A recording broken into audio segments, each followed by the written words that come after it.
എല്ലാവർക്കും നമസ്കാരം. Welcome back to our channel. നമ്മൾ വീഡിയോ അപ്ലോഡ് ചെയ്യുന്നതിൽ കുറച്ച് ഡിലേ വന്നിട്ടുണ്ട്. ആദ്യം തന്നെ അതിനൊരു ക്ഷമ ചോദിക്കുന്നു. മറ്റൊന്നും കൊണ്ടല്ല, കുറച്ചധികം തിരക്കുകൾ വന്നിട്ടുള്ളത് കൊണ്ടാണ്. 24 മണിക്കൂറും മതിയാകുന്നില്ല എന്നുള്ളൊരു അവസ്ഥയാണ്. മുന്നോട്ടും ഒരു പക്ഷേ വീഡിയോസ് അപ്ലോഡ് ചെയ്യുന്നതിൽ കുറച്ച് താമസം വന്നെന്നിരിക്കാം. എന്നിരുന്നാലും മാക്സിമം വീഡിയോസ് നമ്മൾ അപ്ലോഡ് ചെയ്യുന്നതായിരിക്കും. ഓക്കെ, അങ്ങനെ വേണമല്ലോ, അതാണല്ലോ ആ ഒരു കമ്മിറ്റ്മെൻറ്റ്. ഓക്കെ, സോ ഇന്നത്തെ വീഡിയോയിൽ നമ്മൾ ഡിസ്കസ് ചെയ്യുന്നത് കുട്ടികളുടെ ഡെവലപ്മെൻറ്റിൽ പ്ലേ അല്ലെങ്കിൽ കളികളുടെ പ്രാധാന്യം എന്താണെന്നുള്ളതാണ്. Okay, the importance of play in child development. ശരിക്കും നമ്മളുടെ കുട്ടികളുടെ ഒരു communication skills, okay, emotion regulation skills, അവരുടെ ക്രിയേറ്റിവിറ്റി, ഇങ്ങനെയുള്ള പല സംഗതികളുടെയും പല സ്കിൽസിൻ്റെയും ഫൗണ്ടേഷൻ അല്ലെങ്കിൽ അടിസ്ഥാനം എന്ന് പറയുന്നത് പ്ലേ ആണ്, കളികളാണ്. ഓക്കെ, പല ഡിഫറെൻറ്റ് ഫോംസ് ഓഫ് പ്ലേയും ഉണ്ട്, കളികളും ഉണ്ട്.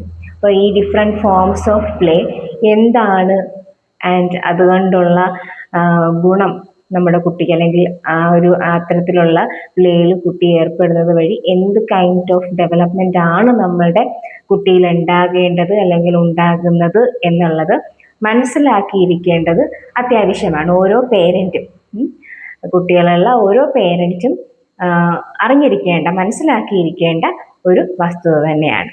ഓക്കെ, അപ്പോൾ നമുക്ക് ആ ഡിഫറെൻറ്റ് ഫോംസ് ഓഫ് പ്ലേ ഏതൊക്കെയാണെന്ന് വളരെ ബ്രീഫായിട്ട്, വളരെ ഷോർട്ടായിട്ടൊന്ന് നോക്കി മനസ്സിലാക്കാം. ഓക്കെ, ഒന്നാമത്തെ ഒരു ഫോം ഓഫ് പ്ലേ ആണ്, അല്ലെങ്കിൽ ടൈപ്പ് ഓഫ് പ്ലേ ആണ് പാരലൽ പ്ലേ എന്ന് പറയുന്നത്. ഓക്കെ, പാരലൽ പ്ലേ എന്തെന്ന് വെച്ച് കഴിഞ്ഞാൽ കുട്ടികൾ ഒരുമിച്ചിരുന്നിട്ട് വിവിധ തരം ആക്ടിവിറ്റീസ് അല്ലെങ്കിൽ ആക്ടിവിറ്റീസ് ചെയ്യുന്നു, അല്ലെങ്കിൽ കളികളിൽ ഏർപ്പെടുന്നു. എന്തെന്ന് വെച്ച് കഴിഞ്ഞാൽ ഒരുമിച്ചിരിക്കുന്നു എന്ന് പറഞ്ഞതിനർത്ഥം അവർ ഒരുമിച്ചല്ല ആ കളി അല്ലെങ്കിൽ ആ ആക്ടിവിറ്റി ചെയ്യുന്നത്.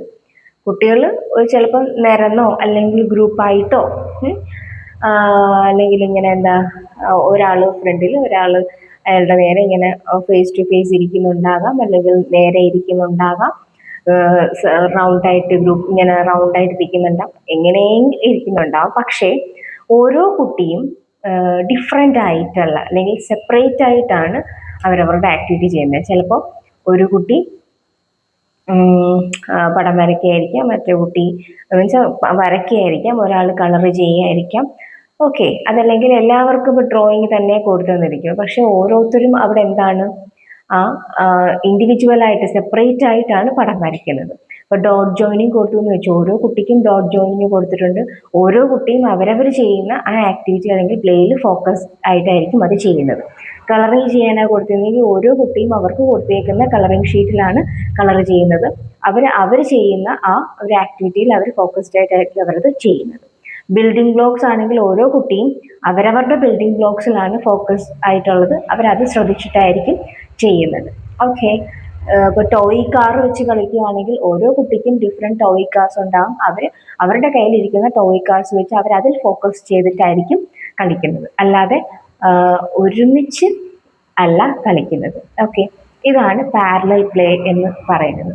മനസ്സിലായി എന്ന് വിശ്വസിക്കുന്നു.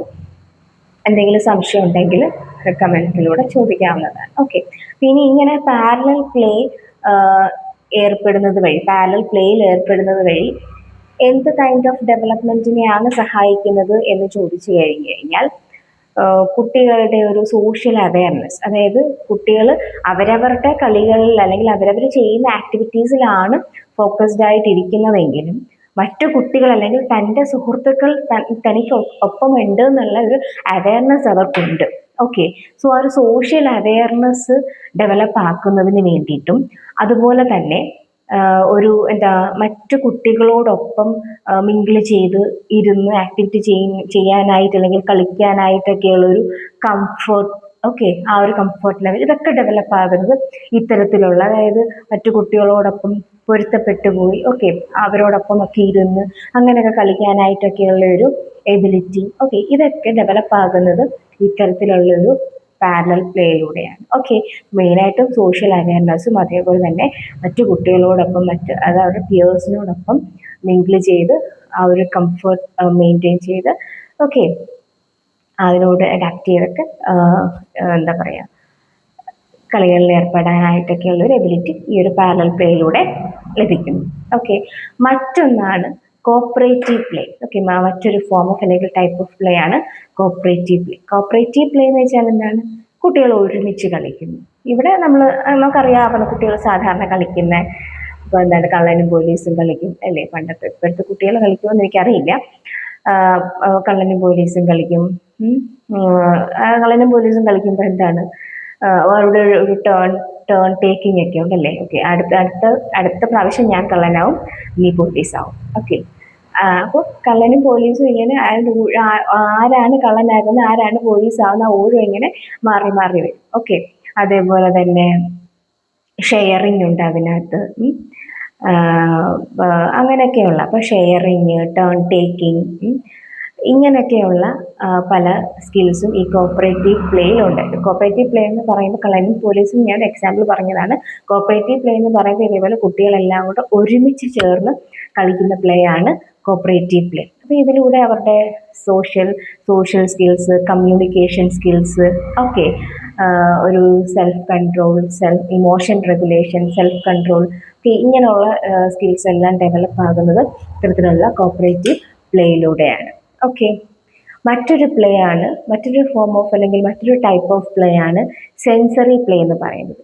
സെൻസറി പ്ലേ എന്ന് വെച്ച് കഴിഞ്ഞാൽ ആ പേര് പോലെ തന്നെ എല്ലാ ടൈപ്പ് ഓഫ് പ്ലേയും അതിൻ്റെ പേരിൽ തന്നെ ഒളിഞ്ഞിരിപ്പുണ്ട് അതിൻ്റെ മീനിങ്.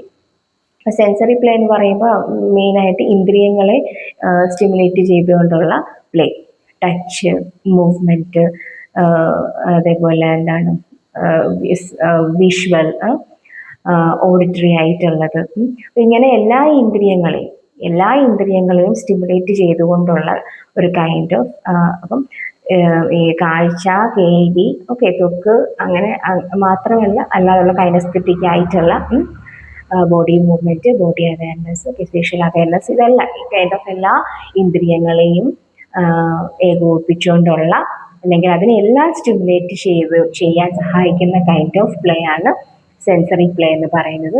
ഇത് മെയിനായിട്ടും കുട്ടികളുടെ എന്താ പറയുക ബ്രെയിൻ ഡെവലപ്മെൻറ്റിനെ വളരെയധികം സഹായിക്കുന്ന അല്ലെങ്കിൽ ഹെൽപ്പ് ചെയ്യുന്ന ഒരു പ്ലേ ആണ് സെൻസറി പ്ലേ എന്ന് പറയുന്നത്. ഓക്കെ, അതേപോലെ തന്നെ അവരുടെ ഒരു ക്രിയേറ്റീവ് തിങ്കിങ്ങിനെ സഹായിക്കും. ഒരുപാട് അവരെ എക്സ്പ്ലോർ ചെയ്ത് കളിക്കാനായിട്ട് കൂടുതൽ ഒരു എക്സ്പ്ലോറേറ്റീവ് നേച്ചർ ഉണ്ട് ഈ പറയുന്ന ഒരു സെൻസറി പ്ലേക്ക്. ഓക്കെ, കൂടുതൽ അവർ എക്സ്പ്ലോർ ചെയ്ത് കളിക്കാനായിട്ടൊക്കെ അല്ലെങ്കിൽ എക്സ്പ്ലോർ ചെയ്ത് കാര്യങ്ങളെ മനസ്സിലാക്കാനും ഒക്കെ സഹായിക്കുന്ന ഒരു കൈൻഡ് ഓഫ് പ്ലേ ആണ് ഈ സെൻസറി പ്ലേ എന്ന് പറയുന്നത്.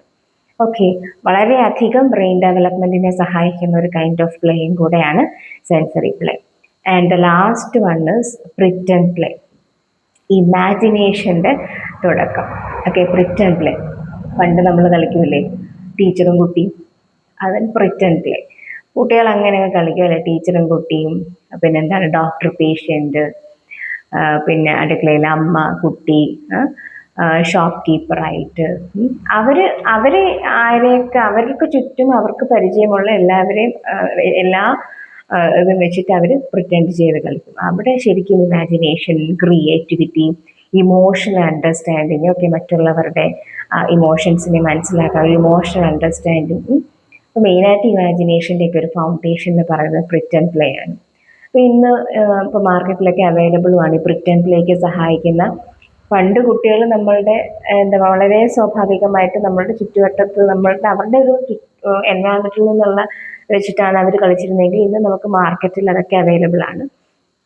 മാർക്കറ്റിൽ നിന്നെല്ലാം വാങ്ങിക്കണമെന്നൊന്നുമില്ല, പക്ഷെ മാർക്കറ്റിൽ നിന്ന് അത് അവൈലബിൾ ആണ് അല്ലേ. ഇപ്പം എന്താ പറയുക കിച്ചൺ, അല്ലെങ്കിൽ ഡോക്ടർ ആയിട്ട് കളിക്കാനുള്ള ഡോക്ടർ പേഷ്യൻ്റ് പ്രിറ്റൻഡ് പ്ലേക്ക് പറ്റിയുള്ളത്, ടീച്ചർ കുട്ടിക്കുള്ളതുണ്ട്, സയൻറ്റിസ്റ്റിനുള്ളതുണ്ട് അല്ലെ, അങ്ങനെ ഇഷ്ടം പോലെ മാർക്കറ്റിൽ അവൈലബിൾ ആണ്. പ്രിറ്റൻഡ് പ്ലേ ടോയ്സ് എന്ന് പറഞ്ഞിട്ട് അവൈലബിൾ ആണ്.